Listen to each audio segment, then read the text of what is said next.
Welcome and thank you for joining me. I'm Gerry Oginski, a New York medical malpractice and personal injury trial lawyer practicing law here in the state of New York. Today's location is a little bit different. We're doing it outdoors today. You're going to hear birds chirping. It's a beautiful day here in Great Neck.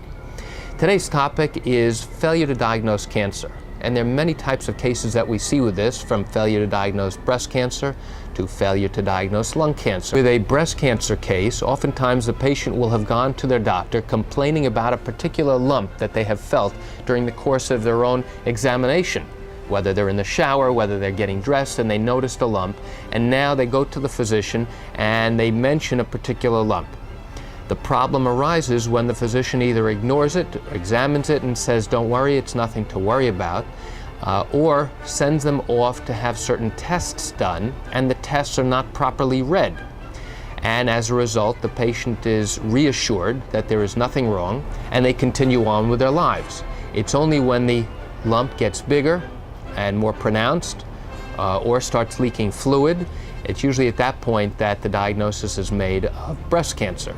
And then the patient always wants to know, well, I complained about this particular condition a year ago, 2 years ago. If this had been detected a year ago, would my treatment options be the same? Would the outcome be the same? Because as you know from watching my video tips, it's crucial in New York for me as an attorney to be able to prove, number one, that there was wrongdoing, number two, that the wrongdoing caused injury, and number three, that the injury is significant and permanent.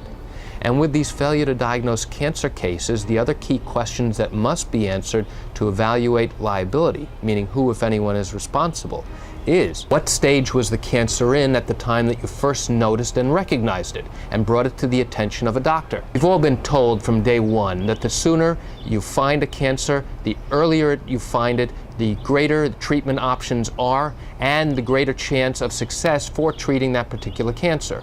So if you find a cancer in the very early stages, in stage 1, you have a much better outcome and a much better chance of success of treating it compared to stage 3 or stage 4, which is the most significant and severe stage of cancer. The important questions that we have to ask any expert who's evaluating a failure to diagnose cancer case is, would the treatment have been different? Would the outcome have been different? Would your survival, would your life expectancy have been different?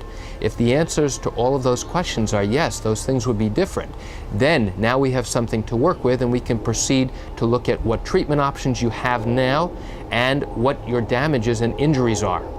And that's it for today's tip on failure to diagnose cancer. And I'm Gerry Oginski. Thank you for joining me. Have a great day.